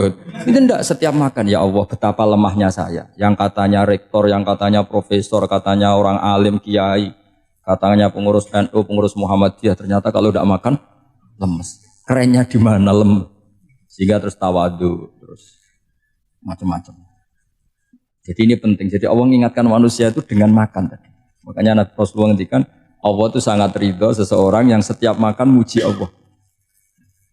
Tapi sekarang orang makan tuh banyak yang enggak menjiwai. Karena ada aturannya sebetulnya, ngunyahnya sampai sekian kali. Ya, tapi sekarang kan sudah ada seperti itu. Makanya sekarang wali sudah enggak banyak. Pendaftarnya juga sudah ada banyak. Apalagi orang-orang intelek itu sudah agak tertarik daftar wali. Memangnya kalau sudah jadi wali dapat uang, malah repot lagi kalau seperti itu. Tapi ini saya cerita orisinilnya ilmu Quran. Ketika Allah mengkritik Isa itu hanya, ketika dituhankan maksudnya, itu hanya dengan kalimat kana yakulan itu Isa dan ibunya sama-sama makan. Dan ketika Allah memuja Rasulullah SAW dan para nabi, itu pujaannya itu aneh. Wa ma arsalna qablaka minal mursalin illa innahum la yakuluna ta'ama wa yamshuna fil aswaq. Saya tidak pernah menugaskan para rasul kecuali mereka itu ya makan dan jalan-jalan di pasar. Saya sampai sekarang hampir tiap minggu itu jalan-jalan ke pasar sama anak. Meskipun saya di Rembang Kecil Gede itu tetap biasa jalan-jalan ke pasar. Karena apa? Kata Rasulullah Muhammad, Isa itu sampai dituhankan itu gara-gara jarang makan. Terus orang memitoskan macam-macam. Rasulullah itu kalau makan itu di depan umum, sering di luar rumah. Supaya kelihatan kalau beliau itu manusia. Jadi makannya Nabi adalah nafyun li uluhiyati. Perlu dicatat Nabi Muhammad jadi Nabi setelah dengan tanda kutip tragedi Isa dituhankan. Karena Rasulullah jadi Nabi setelah tragedi Isa dituhankan, maka sisi manusianya itu diperlihatkan. Sampai kalau makan tuh di depan umum. Tapi enggak marung di KFC, enggak ada dari wajah itu. Di depan umum. Nah, karena kepentingannya itu sehingga makannya Nabi ini ibadah yang luar biasa karena menunjukkan sisi kemanusiaan yang akan aman, tidak akan dituhankan. Paham ya? Sama seperti kita misalnya kiai atau pejabat, makan saja gak apa-apa. Tunjukkan kalau kita manusia, kalau gak makan lemes. Dan kalau itu terus dalam hati kita, insya Allah kita orang yang mengimani wa khuliqal insanu dha'ifa. Betapa manusia itu lemah. Nah tapi kita sekarang enggak. Kalau kita jadi rektor gak bisa mengendalikan satu kampus, jadi kiai bisa mengendalikan umat. Pikirannya itu kayak Fir'aun. Dan di antara kesalahan Fir'aun adalah faqala ana rabbukumul a'la, bahwa saya bisa mengendalikan kalian semua. Maka dalam ilmu tasawuf yang pertama harus dihilangkan adalah sifat anania, bahwa karena saya. Tapi kalau orang mau jadi wali atau orang dekat Allah, kenapa saya sering menyebut kata wali? Sebenarnya khazanah wali itu ada di Quran, ala inna awliya Allahi la khaufun alaihim wa lahum yahzanun. Cuma orang kota senangnya bakas intelektual. Wong desa senani bakas wali. Akhirnya banyak orang yang enggak wali modus pura-pura wali terus nipu orang. Jadi sama-sama ada korban. Yang intelektual juga sama. Seakan-akan lebih intelek dibanding wali ini. Makanya saya supaya bahasa intelektual ya ada di Quran, maksudnya terjemahannya ada, bahasa wali juga apa? Dan kadang orang jadi wali itu melakukan hal-hal yang kecil. Itu merasa doif saat apa? Makan. Merasa doif saat makan. Karena tadi paling mudah menafikan ketuhanan seseorang adalah nyatanya kalau nggak makan lemes. Paling mudah mendoifkan manusia yang katanya presiden superpower pun kalau nggak makan lemes. Apa artinya kehebatan manusia yang sehatnya bergantung nasi satu mangkok? Kerennya di mana coba? Presiden kondang bisa pengaruh seluruh dunia, jajalnya gak mangan sedino, lemes. Berarti hadar rojul lelaki ini bergantung satu mangkok nasi. Hebatnya di mana juga? Makanya ada seorang raja angkuh datang ke seorang ulama. Saya raja bisa mengendalikan dunia. Kata ulama, tanya gini. Andaikan kamu tidak bisa minum, kemudian harus bisa minum kalau orang menukarkan kerajaan kamu. Kamu boleh minum asal kamu tidak jadi raja. Apa kamu kasihkan kerajaan kamu ketika kamu harus minum dengan cara seperti itu? Misalnya di tengah belantara, kalau di Arab kan sering ada apa? Sahara itu ada padang pasir. Terus kata raja itu, ya saya milih minum. Kalau saya tidak minum mati. Mendingan tidak punya kerajaan. La tafrah bimulkin la yusawi kak samain. Kamu jangan bangga dengan kerajaan yang nilainya tidak ada dengan segelas. Baru dia sadar ternyata Jadi kamu jangan bangga dengan satu kerajaan yang bahkan akan kamu tukarkan dengan segelas. Artinya pertanyaannya gini, kerajaan yang kamu bisa mimpin ini ditopang air apa ditopang keangkuhan Anda? Sebenarnya hanya ditopang air. Karena sekali Anda tidak minum, tidak bisa jadi raja, terus lemes, diobatno. Sama presiden juga gitu. Kalau nggak makan, nggak minum, terus sakit, stroke, nggak bisa jadi presiden. Artinya ternyata betapa manusia ini bergantung dengan suatu yang remeh, yaitu makan, minum, makan, minum. Nah di sini ini, kenapa Quran menyebut para nabi itu apa? Illa innahum la ya'kuluna ta'ama wa yamsuna fil aswaq. Kalau kamu tidak memahami seperti ini kan terus kayak Quran kok ngomong hanya gini kok, kayaknya kelasnya kok nggak intelek gitu. Cara pandang nggak seperti itu, paham ya? Jadi supaya lebih memahami Quran dan kamu akan lebih tasdik kepada Quran sebagai kalamullah yang pegangan kita semua. Di antara aturan memahami Quran itu memahami apa yang disebut mafhum, apa yang disebut mantuk. Kira-kira kalau terjemahan Indonesia itu ada yang eksplisit, redaksi itu ada yang implisit. Kalau yang eksplisit itu mengganti kata mantuk. Memang dilafatkan seperti itu. Yang mafhum itu bisa diartikan kayak semacam kesimpulan tapi enggak mesti jadi pegangan. Makanya ini harus hati-hati kalau di bab mafhum. Misalnya gini contoh yang dipakai ulama, saya baca ya. Wal mafhum ma dalla alaihi lafdzu la fi mahallin nutqi. Yang dikatakan mafhum itu kesimpulan yang tidak didapatkan dari teks letterlek. Ya, tidak didapatkan dari teks letterlek. Misalnya begini. Ini diberi contoh misalnya innalladzina ya'kuluna amwalal yatama zulman innama ya'kuluna fi butunihim naro. Orang yang memakan hartanya anak yatim secara zalim, maka sama juga makan api neraka. Sekarang terus Anda berdalih, wong saya tidak makan, Gus mau gasap tok. Saya nyuri. Berarti kalau nyuri sepeda motornya cah yatim nggak apa-apa kan, nggak dimakan. Lah itu sarap itu. Maka cara maknanya gini, orang yang memakan harta anak yatim dalam kurung baca merusak, baca merugikan. Sehingga kata yaquluna amwalal yatama adalah ibaratun an aqallil ifsad. Makan tuh kan sebanyak-banyaknya kan satu piring dua piring, itu saja haram. Apalagi mengambil mobilnya, mengambil tanahnya. Sehingga kata yaquluna diganti kata yufsiduna, yang merusak. Jadi itu namanya mafhum. Jadi mafhum itu, nah kadang mafhum itu aulawi itu lafadz yang disebut dengan mafhumnya itu maknanya ekstrim mafhumnya. Misalnya ada ayat fala taqul lahuma uffin, maka jangan pernah berkata pada orang tua kamu hus atau uff. Kamu gak bisa bilang gini, yang diharamkan itu mengatakan hus, kalau misoh kayaknya enggak gitu. Tidak bisa seperti itu. Kalau kata hus, kecewa lah. Karena uffin itu dalam bahasa Arab atadajjar. Saya merasa tidak nyaman dengan orang tua itu, orang Arab bilang uffin atau us gitu, gitu. Pokoknya tidak enak lah. Kalau itu saja gak boleh, maka bilang kakek aneh, jancuk lebih tidak boleh. Nah, kalau itu tidak boleh karena menyakitkan, ya, misalnya orang tua itu gak boleh karena menyakitkan. Membiarkan orang tua sampai utang-utang tonggo, sampai pinjem-pinjem itu juga menyakitkan. Jadi kalau menyakitkan misoh itu karena kata-kata, menyakitkan ekonomi itu secara kejiwaan. Sehingga terus ulama mengatakan semua bentuk yang menerantarkan orang tua, maka hukumnya haram. Itu semuanya mafhum, difahami dari kata fala taqul lahuma uffin. Begitu seterusnya. Dan itu oleh ulama dibabkan bab mafhum dan mantuk. Ya saya baca ya beberapa teks aslinya.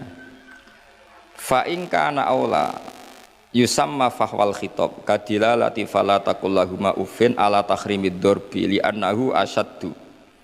Wa in kana musawiyan sumya lahnal khitab ay maknahu kadilalati alladziina yaquluna amwalal yatama zulman ala tahrimil ikhraq. Kalau haram makan anak yatim secara zalim haram, maka membakar harta anak yatim juga haram. Li'annahu musawin lil akli fil itlaf, karena sama-sama merusak. Memakan harta anak yatim yang merusak harta itu, mencuri juga sama, membakar juga sama, menggasap juga sama. Nah pertanyaannya adalah hal dilalatu dzalika qiyasiyatun aw lafdhiyatun majaziyatun aw haqiqiyatun. Lalu lafat bisa dimaknani sejauh itu dilalahnya lafdhiyah apa hukmiyah apa qiyasiyah. Misalnya gini ya, ini mungkin mudah difahami ya. Saya misalnya punya satpam atau punya pembantu atau punya candalem, kalau dalam bahasa pesantren itu 3 misalnya.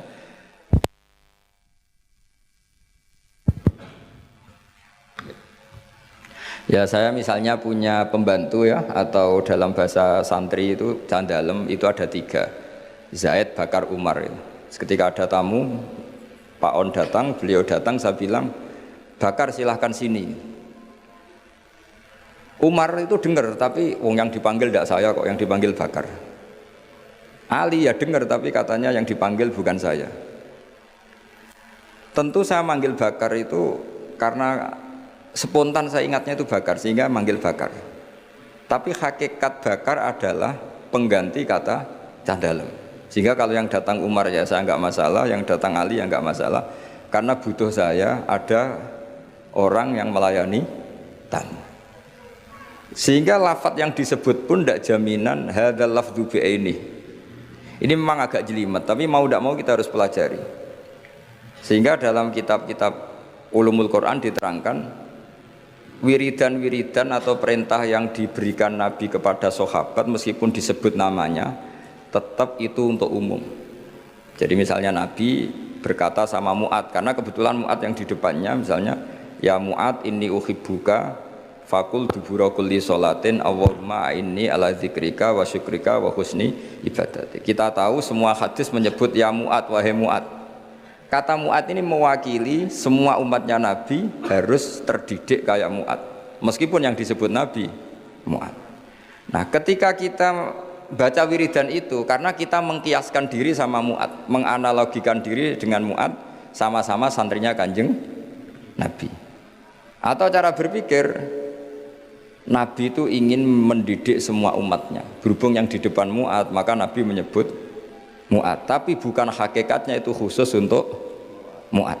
Itu namanya mafhum. Jadi mafhum itu satu makna yang difahami meskipun itu tidak dilafatkan, tidak diucapkan. Ya begitu seterusnya. Ya saya teruskan supaya nanti makna Quran itu lebih itu. Ada ayat lagi, inja akum fasikum binaba'in fatabayyanu. Terus fadhkurwaha intal mas'aril haram. Di sini ada kata lagi fajliduhum samaninal jaldah. Jadi begitu juga menyangkut adat. Adat itu bilangan. Ketika Al-Quran menyebut satu bilangan, itu apakah mubalaghah? Mubalaghah itu butuh itu diekstrimkan atau punya makna sesuai bilangan itu. Misalnya begini, sampean kalau mangkal sama seseorang itu, kalau dalam bahasa Jawa itu, meskipun kamu minta maaf saya 1000 kali tidak akan saya maafkan. Ternyata orang itu dablek sekali, ya sudah nanti saya minta maaf 1001 kali, tak susui 1. Itu kamu mangkel gak? Mesti kamu mangkel, karena kamu menyebut 1000 kali itu saking mangkelnya bahwa saya maafkan kamu itu mukhal. Meskipun Anda minta maaf 1000 kali, tapi orang ini tetap dablek, ya sudah saya tambah 1001. Itu tidak bisa seperti itu, karena adat bilangan disebut Quran dalam konteks balaghah itu hanya lil mubalaghah, mengekstrimkan satu kasus atau satu peristiwa. Itu di semua bahasa dunia. Kalau kamu mangkel sama istri atau mangkel sama teman atau mangkel sama tetangga, mbok rene nganti bungkuk nganti sujud misalnya, tidak akan saya maafkan. Terus kamu bilang gini, ya saya akan sowan kamu sambil melata, sambil merangkak. Itu tetap saja. Jadi ini namanya mafhum. Mafhum itu kalimat yang enggak disebut tapi maknanya pasti seperti itu. Jadi maknanya hanya gini tok. Mbok kamu minta maaf saya 1000 kali tidak akan saya maafkan. Maknanya hanya satu. Betapa bencinya orang itu pada itu aja maknanya, betapa bencinya. Nah, di sini juga ada kalimat misalnya ada beberapa kelompok sing Allah itu ngendikan la yukallimuhum wa la yanzuru ilaihim. Allah melihat saja enggak mau. Ngendikan saja enggak mau. Pertanyaannya adalah secara hakikat semua makhluk Allah dilihat Allah enggak? Dilihat. Tapi ada ayat wala yanzuru ilaihim. Makhluk-makhluk seperti ini tidak dilihat Allah. Nah, makna tidak dilihat adalah tidak dipedulikan. Hakikatnya Allah tetap melihat. Jadi ayat itu hanya menunjukkan betapa bencinya Allah sama kelompok itu sampai diistilahkan Allah tidak berkenan melihat. Jadi gak usah dimafhum gini. Oh beneran Allah gak delok aku maksiat ra konangan wae kasus kalau seperti itu. Lah ini memang itu balaghah. Jadi ilmu-ilmu yang harus dianalisis secara balaghah. Jadi ada kelompok-kelompok yang menjual belikan agama atau melakukan kejahatan atas nama agama, yastaruna bi ahdillahi wa aimanihim samanan qalila. Itu orang-orang ini akan dihukum, kata Allah hukumannya adalah la yukallimuhum wa. Allah tidak berkenan ngendikan, juga tidak berkenan melihat. Monggo Pak nak badhe wonten acara. Ini beliau mau nemuin tamu dari kedokteran. Saya teruskan ya. Jadi para audien, para hadirin yang saya hormati, makanya kita sekarang kan punya jargon kembali Quran dan Sunnah, tapi tetap saja aturannya memahami Quran dengan cara-cara yang dipahami para ulama dulu, yang ulama itu punya sanad sampai sahabat, tentu sampai Rasulullah Shallallahu Alaihi Wasallam. Di antara bahasa Arab itu ada mubalaghah. Mubalaghah itu mengekstrimkan satu peristiwa, dan pilihannya kadang pakai bahasa tadi. Saya beri contoh tadi yang orang Jawa bilang, mbok kue rene ping 1000 tetap rata sepuro.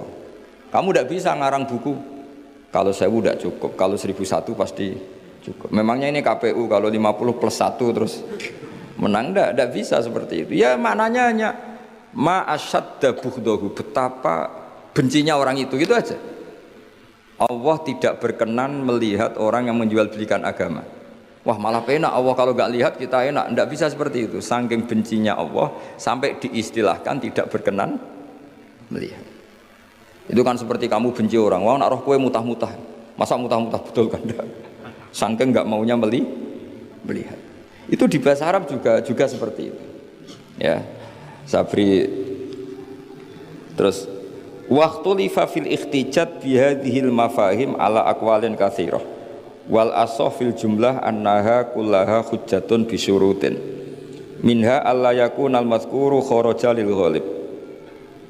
Kemudian mafhum itu apakah bisa jadi argumentasi hukum? Jawabannya iya. Asal lafadz yang disebut yang eksplisit tadi disebut bukan karena ghalib. Ghalib itu gampangnya ngomong lah, ghalib itu umum. Misalnya begini, saya beri contoh yang ekstrim. Jong nak ono wong melarat sini hormati. Misalnya saya seorang kiai atau seorang dosen, kalau ada tamu miskin hormati. Setelah itu ternyata tamunya orang kaya, terus pembantu saya seenaknya tidak hormati. Alasannya yang harus dihormati itu yang miskin, kalau yang kaya tidak perlu. Ini tentu pembantu yang buruk.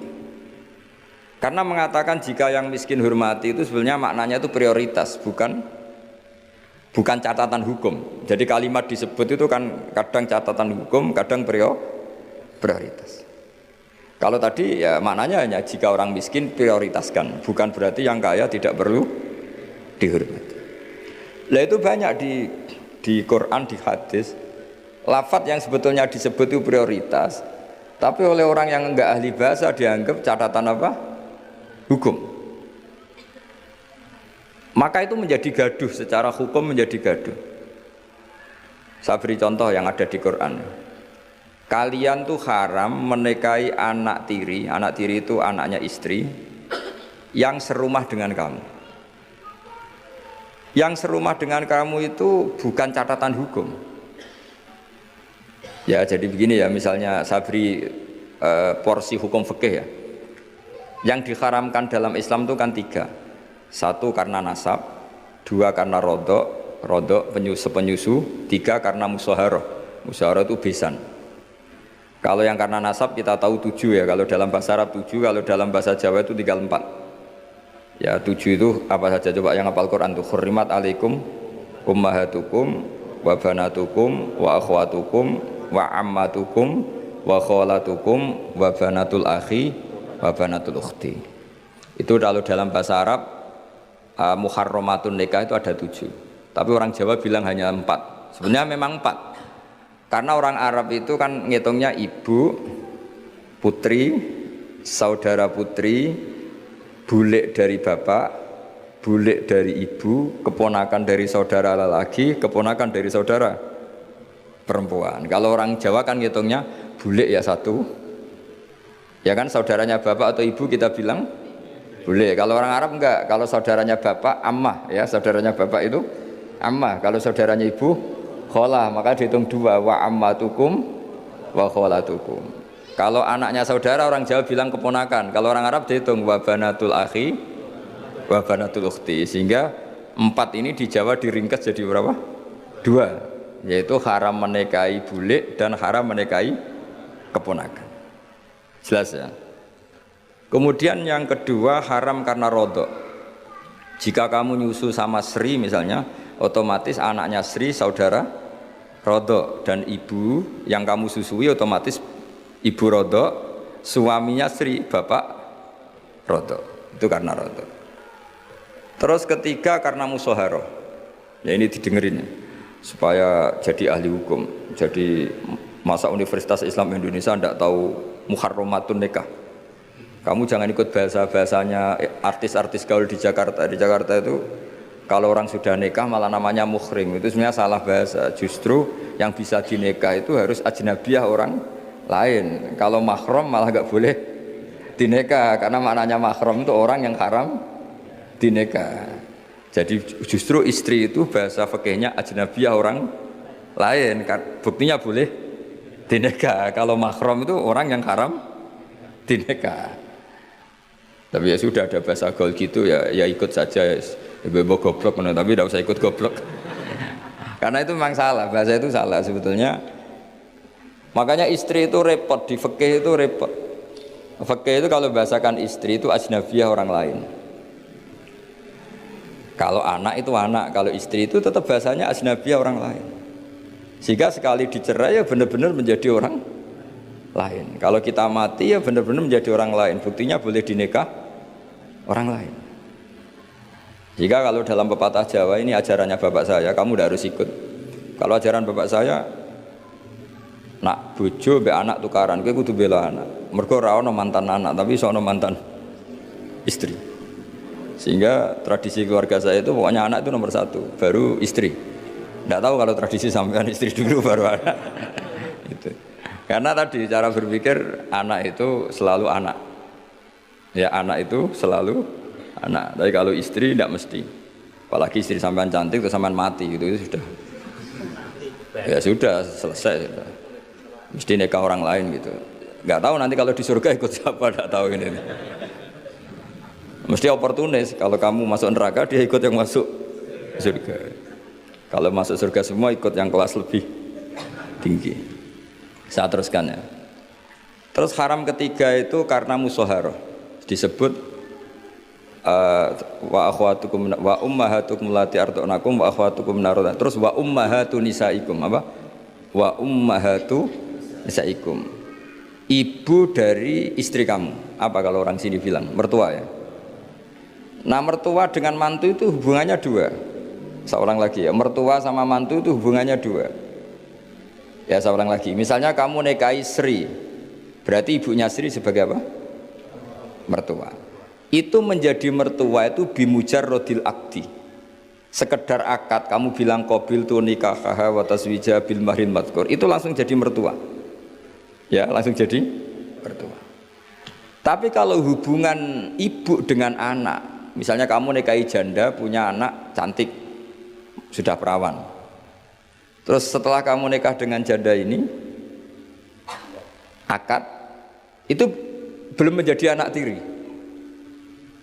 Menjadi anak tiri betul itu setelah kamu hubungan suami istri dengan ibunya. Saya ulang lagi ya, jadi kalau menjadi mertua itu cukup akad. Tapi anak tiri menjadi anak tiri kamu yang haram dinikah itu nunggu hubungan suami istri sama ibunya. Sebab itu agak rumit Bang di fikih. Kenapa demikian? Karena ya memang aturannya gitu, makanya disebut waroba ibukumul lati fi hujurikum min nisaikumul lati dakhaltum bihin fa illam takunu dakhaltum bihinna fala junaha alaikum. Jadi kalau hubungan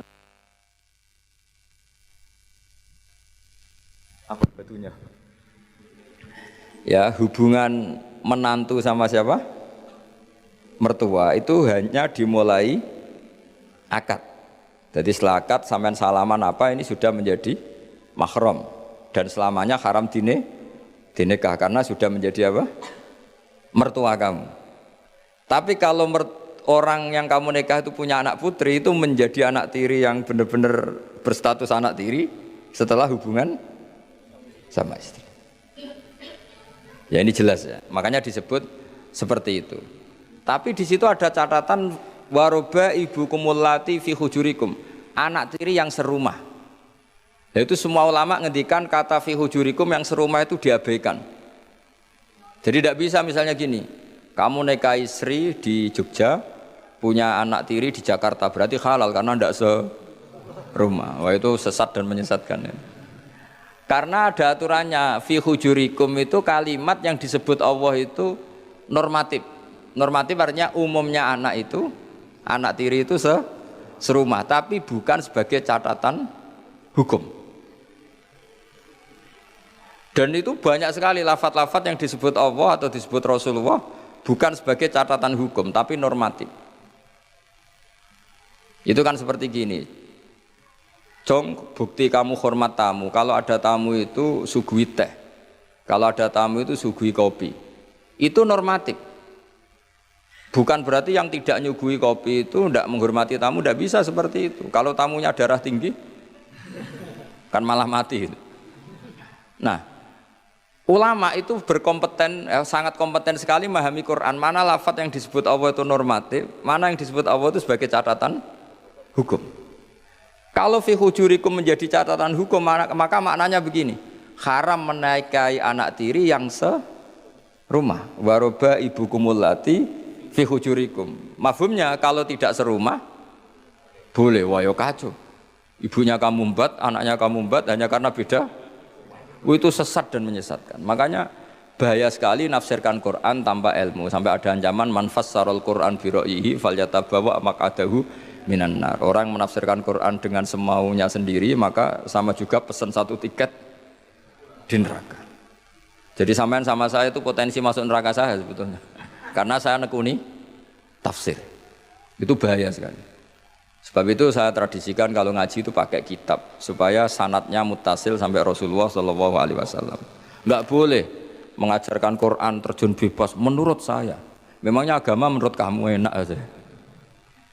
Enggak boleh agama kok menurut saya. Agama yang menurut Allah dan Rasul. Enggak boleh menurut saya. Kalau menurut saya berarti agama macam-macam karena setiap orang menurut masing-masing. Ya, saya teruskan ya. Jadi di antara dengan tanda kutip jebakan-jebakan lafaz adalah kita tidak pernah tahu lafaz itu disebut itu karena apa. Karena mewakili kelompoknya seperti tadi. Saya punya tamu terus manggil sekenanya. Wahai Bakar sini. Kira-kira yang datang Umar tetap saya seneng enggak? Seneng. Butuhnya ada orang yang hormat tamu. Yang datang Ali ya saya seneng. Yang datang Zaid yang seneng. Yang datang siapa saja seneng. Itu kan ibarat kamu orang kaya kemalingan, satpam yang paling kamu ingat itu misalnya Hutomo sini. Di situ banyak satpam yang namanya enggak Hutomo, terus enggak ke kamu. Kira-kira kamu bilang satpam ini goblok enggak kira-kira? Dengan dalih saya ada dipanggil. Karena makna menyebut kalimat tadi sekenanya. Nyebut Hutomo itu mewakili semua security. Cuma kebetulan yang kamu ingat Hutomo. Itu memang agak jelimet ulumul Quran, tapi masuk akal, semuanya setelah dijelaskan masuk akal. Ketika yang datang siapa saja kamu tetap matur nuwun karena ada yang menolong. Nah, lafaz di Quran ya seperti itu. Kadang lafaz itu pengganti sejenis. Napa pengganti? Misalnya yang masyhur dalam mazhab kita. Rasulullah itu mengeluarkan zakat fitrah so'an min tamrin au so'an min akidin. Rasulullah mengeluarkan zakat fitrah dari kurma. Imam Syafi'i tidak maknani kurma tapi dimaknani kuti ahli baladi, makanan pokok yang sesuai negara masing-masing. Sehingga kalau orang Jawa ya pakainya beras.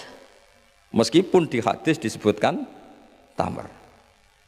Sama seperti Nabi ngendikan gini, tasaddaku walau bisik tamrotin, sedekahlah meskipun dengan separuh kurma. Kira-kira orang miskin Indonesia kamu kasih separuh kurma itu dianggap ngenyak apa enggak? Ya maksudnya separuh kurma itu kalau kita ya mungkin setengah kilo atau telur setengah kilo.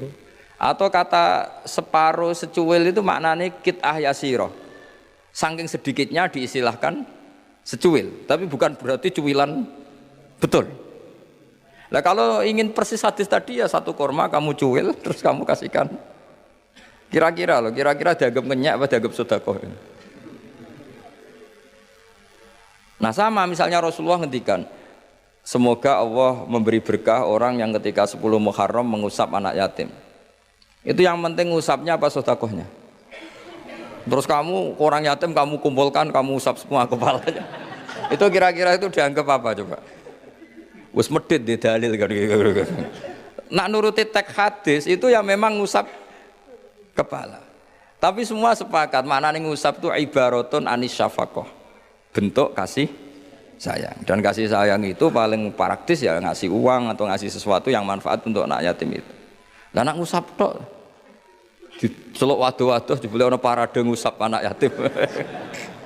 Lah itu ya termasuk di ulumul Quran diikutkan bab mafhum dan mantuk. Jadi memang susah. Jadi ahli Quran itu susah. Oh ini ya jadi menjadi ahli Quran itu harus seperti ini memang. Makanya sampai ditulis kitab setebel ini dipakai di seluruh dunia termasuk di Al-Azhar, di Palestina, di mana-mana. Itu ini kita ngaji baru berapa pertemuan aja sampai sudah pusing. Kalau sampai selesai malah tambah pusing. Tapi bagus, barokahnya pusing itu tidak gegabah. Tidak gegabah mikir. Karena kalimat itu mesti ada batas. Makanya ada kaidah di semua ulama, menurut semua ulama, ada kaidah begini. Fasudur ausa'u minal kutub wal ma'ani ausa'u minal ibarat. Dada ini lebih luas ketimbang yang dicatat. Dan makna itu lebih luas ketimbang redaksi. Karena kalau dalam disiplin ilmu usul fikih itu tak beri bocorannya. Begini kalau sampean mendefinisikan kata-kata gimana? Gak umumnya orang kampus. Kata-kata adalah apa? Kata-kata. Kalau dalam ilmu usul fikih begini. Kata-kata adalah pilihan untuk mengekspresikan kehendak hati. Dan karena kehendak hati itu banyak dan tidak terukur, maka kata-kata ini hanya mewakili sebagiannya. Dari awal sudah disebut mewakili sebagiannya. Misalnya begini, ketika Rasulullah mewajibkan zakat padi misalnya atau zakat gandum, pikirannya Imam Syafi'i itu mewakili kata kut. Yang wajib zakat itu makanan pokok. Sehingga Imam Syafi'i hanya mewajibkan yang dizakati itu hanya padi, gandum, jagung, kacang. Pokoknya yang bisa jadi makanan pokok. Kira-kira Imam Syafi'i itu tidak mewajibkan zakatnya kangkung, melon, mangga gitu. Karena tidak makanan pokok. Tapi dalam mazhab lain enggak, ketika Rasulullah mewajibkan mezakatkan padi, itu maknanya itu matumpituhul ardu, apa saja yang tumbuh dari bumi. Sehingga kelompok ini termasuk Yusuf Qardomi wajibkan zakat melon, mangga, pokoknya semua buah-buahan, semua tanaman wajib zakat. Karena ketika Anda mengatakan begini misalnya, jong nak ono tamu kai pelem. Kalau ada tamu, tetangga-tetangga atau tamu kasih mangga. Sementara di rumah kamu itu ada mangga, ada melon, ada semangka. Maksud kamu itu didik anak supaya derma dengan memberi apa saja. Kebetulan yang kamu ingat melafadzkan mangga. Apa harus mangga? Nggak, cara sampean tak polling, milih mana aja. Ya saya punya anak, yang di rumah saya itu ada mangga, ada semangka, ada melon. Terus saya bilang ke anak saya, nak, ke tetangga kasih mangga. Kata mangga itu bisa diganti melon apa enggak? Bisa, karena semangat saya adalah mendidik anak saya itu dermawan, peduli sama tetangga. Kebetulan yang ingat Mangga, sudah ini tetangga ya. Lalu tetangga itu maknanya tetangga apa manusia? Sehingga pas itu ada tamu tapi tidak tetangga, gak usah kei kan gak tonggo. Nah, makanya ini kan jadi PR. Berarti kalimat tadi cong nak ono tonggo utawa cong kalau ada tetangga kasih mangga. Sebetulnya kalimat itu bisa digenti cong yang penting ulomo. Kata tonggo ora penting, mangga juga gak penting. Maka yang dikatakan kata-kata lafat adalah mawudi'a bi'izaiha al-lafdu. Jadi yang dikatakan lafat adalah gelombang keinginan dari seseorang yang bergejolak di hati kemudian diungkapkan. Tentu kalimat ini tidak cukup untuk menampung sekian keinginan. Akhirnya yang dilafatkan atau yang diucapkan hanya beberapa. Orang soleh tentu bergelora di hatinya ingin mendidik anaknya itu dermawan, peduli, sopan, tahu ya. Terus kan nggak mungkin kita pidato gitu ke anak kita. Akhirnya yang ngomong, cok nak ana tangga kei mangga, nak ana tangga kei dhuwit, nak ana tangga kei beras. Bareng mboke kelaparan, gak dikei apa-apa. Ini kan gak tetangga. Oh ya sarap lah. Mestinya cara terus ana tamu ya dibaro. Ini kan ndak tetangga, gak masuk definisi tetangga. Maka memahami Quran itu susahnya di situ. Apakah lafadz itu disebut tag, maksudnya kalau dalam bahasa kampus, apakah tag disebut itu untuk catatan hukum, apa untuk tadi mafhum tadi, apa ibaratun an kada, ibaratun ekspresi dari itu. Ya seperti gini, misalnya kamu marah sama istri kamu, dosa kowe nganggo HP ku. Terus istri kamu malah nganggo ATM. Wah, HP ora oleh malah nganggo ATM. Sebetulnya melarang pakai HP itu saking mangkelnya gitu saja. Kalau HP saja dilarang apalagi pakai Alphard kamu. Tapi istri kamu enggak, saking gobloknya, mbok saking yang kamu larang kan HP, kan saya pakai Alphard. Wah, ya kacau kalau seperti itu. Maka sebuah tag atau lafadz kalau dalam bahasa Arab itu maknanya apa ya? Ya sudah seperti tadi. Saya berkali-kali nyontohkan yang awam ya. Ada seorang dikandani cong jogeman nabok ibu bojomu. Nabok itu memukul pakai tangan. Suatu saat istrinya lapor lagi, Pak Kiai sekarang nggak pakai tangan tapi nyaduk. Nah ketika santrinya kemarin, kenapa kamu masih nyaduk istri kamu? Kan Pak Kiai larang hanya nabok, kan pakai tangan, ini pakai kaki. Kan beda. Ya itu kan keliru sekali karena maknanya jangan nabok itu pengganti dari kata jangan menyakiti. Maka meludahi ya haram, nyaduk ya haram, menerantarkan juga haram. Tapi lisan kan nggak mungkin bisa ngungkap sekaligus apa yang kita ingin. Akhirnya lisan melafatkan sesuatu yang hanya mewakili sekian. Makanya disebut fal ma'ani ausa'u minal ibarat. Makna itu lebih luas ketimbang redaksi. Coba misalnya zaman Jenderal Sudirman angkat senjata untuk ngusir Belanda. Terus pasukannya hanya ngangkat tok. Ya, terus mesti sudah goblok ya. Kalau dimarahin kan sudah ngangkat. Terus ada Belanda yang mau nembak kita, usir Belanda. Belandanya tidak kamu tembak. Kenapa? Mintanya kan diusir. Perintahnya kan diusir, bukan ditembak. Kasus gak kira-kira ada pemahaman seperti itu? Tapi lafadz tuh nggak mewakili, kalimatnya angkat senjata, usir penjajah. Padahal maknanya apa coba? Jadi kan nggak terwakili oleh kalimat angkat senjata, usir penjajah. Barang penjajah ini menembak kamu diam saja. Gimana caranya nangkep terus mengusir? Kan nggak ada perintah menembak, usir. Itu kan kasus seperti itu. Jadi makanya di antara syurutul mufassir yang paling pokok adalah maliyan bil arabiyah. Dia punya kemampuan kesusastraan Arab. Karena gak bisa seorang mufassir menafsiri Quran tanpa punya kemampuan balaghatul Arab. Yaitu yang disebut Allah Ta'ala wa innahu latanzilu rabbil alamin nazala biruhul amin ala qalbika litakuna minal mudhirin. Terus apa? Bilisanin arabiyyin mubin. Jadi Quran itu pakai lisanul Arab. Sehingga kalau dalam kitab-kitab besar diterangkan, ketika Rasulullah dikatakan begini oleh Allah, liyaghfira laka Allahu ma taqaddama min dzambika wa ma ta'akhkhara, itu bukan berarti Nabi pernah dosa, enggak, karena Nabi itu maksum. Maksum itu terjaga dari dosa. Tapi itu ekspresi mahabbah. Saya ulang lagi, itu ekspresi mahabbah. Misalnya saya senang sama seseorang, mesti kalau ketemu saya, sudah kamu tidak usah khawatir sama saya, kesalahan-kesalahan kamu sudah saya maafkan. Sebetulnya itu hanya ekspresi mahabbah. Saking mahabbahnya sampai andekan salah itu dimaafkan. Bukan berarti menvonis kalau yang diomongin itu salah. Jadi itu ranah-ranah yang memang kita harus hati-hati. Sama seperti begini, ini kata Qodiyat. Qodiyat itu pengarang kitab Asy-Syifa.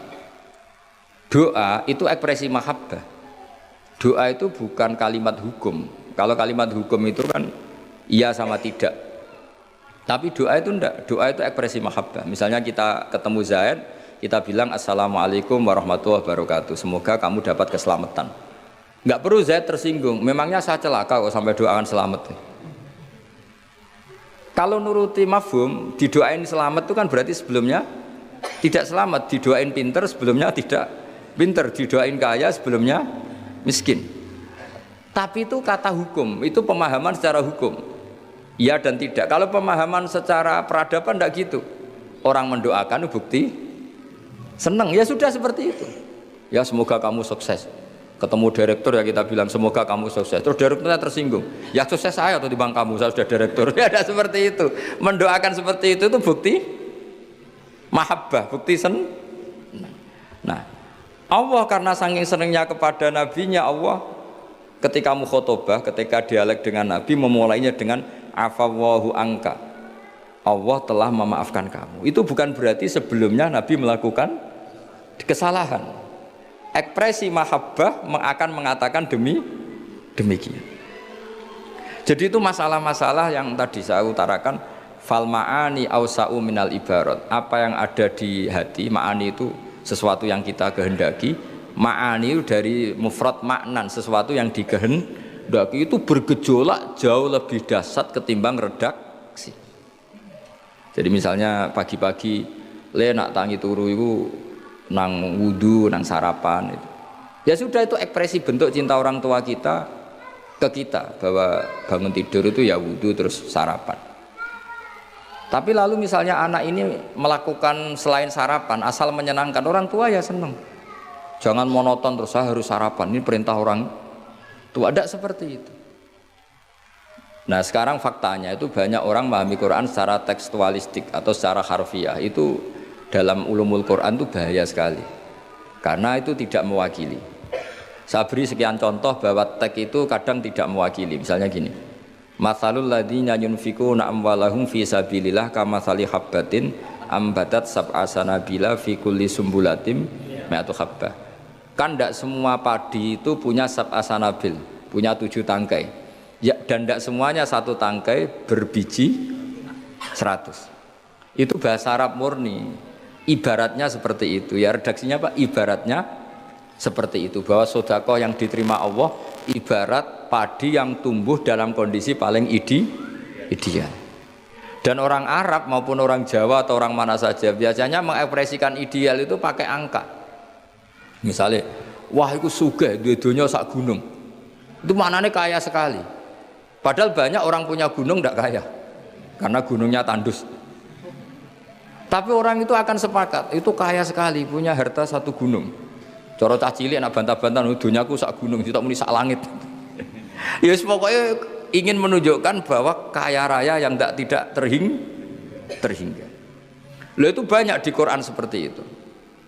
Maka saya beri definisi ya supaya sampean ahli usul fikih. Apa yang dikatakan tag mawudi abi izaiha al-lafdu, yang dikatakan tag adalah ekspresi dari gejolak batin ingin mengungkapkan keinginan. Karena batin ini bergejolak, teks ini hanya mewakili sebagiannya. Kayak tadi kamu ketakutan di dalam rumah ada ular gitu, misalnya ibu-ibu atau mbak-mbak, mesti manggil kan, Kak Rene, ingatnya kakaknya. Terus adiknya di situ, nggak ke situ. Kenapa kamu nggak ke situ, ada ular? Kan kakak panggil kakak, saya kan adik. Kira-kira kamu mangkel nggak sama adik yang seperti ini kira-kira? Goblok atau sekolah harus gitu. Nah sebetulnya kalau ini waras, adiknya waras, cara berpikir kayak gitu. Kakak dalam bahaya minta pertolongan, dan kalimat kak atau mas itu ekspresi dari orang yang dimintai pertolongan. pertolongan. Jadi kata mas dihilangkan, diganti orang yang dimintai. Sehingga kalau yang datang bapaknya ya seneng, pamannya ya seneng, adiknya ya seneng. Meskipun kalimatnya bilang mas atau kakak. Jelas gini ya. Itu dibabkan tadi mana kitabnya? Dibabkan di mafhum dan mantuk. Ya, dibabkan di mafhum dan apa? Mantuk.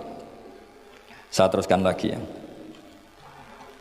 Li annahu innama khassa bidzikri li ghalabati khudurihi fi dhihni. Jadi ini jelas ya. Mungkin ada banyak yang pintar bahasa Arab, ini saya baca teksnya. Li annahu innama khassa bidzikri li ghalabati khudurihi fi dhihni. Kenapa menyebut si A si B? Karena yang kebetulan diingat. Tapi makna yang diinginkan kan siapa saja yang menolong karena ada ular, meskipun menyebut seseorang. Ya kayak tadi misalnya satu rumah itu ada kakak, adik, paman. Terus ketika ada ular atau ada maling kita bilang, "Kak tolong." Kak tolong itu sebetulnya mewakili siapa saja yang bisa menolong. Kebetulan yang pas diingat saat itu kakak. Tapi andaikan yang datang pamannya ya seneng, adiknya ya seneng, atau siapa saja. Jadi pertanyaannya adalah yang paling pokok dari itu adalah minta tolong, bukan kalimat kakak. Nah, yang kalimat kakak ini namanya apa? Disebut karena diingat, bukan disebut karena catatan hukum. Nah, itu ada ilmunya. Berapa kalimat yang disebut karena yang diingat atau sebagai catatan hukum. Kalau sebagai catatan hukum ya punya mafhum mukhalafah. Kalau tidak ya tidak. Misalnya begini, ada pernikahan Sri sama Zaid. Kemudian Zaid ini security atau cadalem. Terus ketika tak panggil Zaid datang. Yang datang Umar. Kan sama-sama cadalem, tidak bisa kalau seperti itu harus Zaid karena mewakad nikah. Masa akad nikah diganti-ganti kan tidak bisa. Kan sama-sama cadalem ya tidak bisa. Lama-lama sampean maju kan sama-sama manusia ya tidak bisa kalau konteks seperti itu. Makanya lafadz disebut itu dilihat, disebutnya sebagai catatan hukum apa sebagai tadi yang sedang diingat. Ya jadi jelas ya. Jadi itu ada aturan-aturannya. Li'annahu innama khassa bidzikri li ghalabati khudurihi fi dhihni. Terus kedua ada catatan lagi wa alla yakuna muwafiqan lil waqi'. Ya, di antara catatan hukum lagi sesuatu itu tidak lazim sebagai fakta. Saya ulang lagi, sesuatu itu tidak lazim sebagai fakta. Misalnya begini, kita tahu yang namanya nasi itu makanan pokok, ya kita tahu teh itu minuman. Ketika saya bilang, "Jong saya ambilkan teh," itu apakah maknanya itu teh, apa maknanya itu minuman? Beda dengan mengatakan satu gelas ini bernama teh, kebetulan itu teh betul. Itu namanya mengatakan sesuatu sesuai hakikat. Karena teh ya dikatakan teh. Tapi kalau mengatakan tamu saya ambilkan teh, ini pertanyaannya adalah teh itu menggantikan kata minuman apa memang harus teh? Jadi itu memang seperti itu. Sehingga di hadis banyak dawuh Nabi itu diganti, tapi penggantinya harus ulama. Kalau tidak ulama namanya bid'ah. Misalnya Nabi mengajari gini, anak-anak kamu ajarin panah. Dulu alat perang itu ya panah. Terus di era modern kamu tetap pakai panah, musuhnya pakai brand. Kan Nabi dawuhnya panah. Ya taqabbalallahu minna minkum taqabbalallahu. Jadi seperti ya tadi seperti karena Nabi ketika mengatakan panah adalah ibaratun an alatil harbi, implementasi dari alat perang yang zaman itu panah.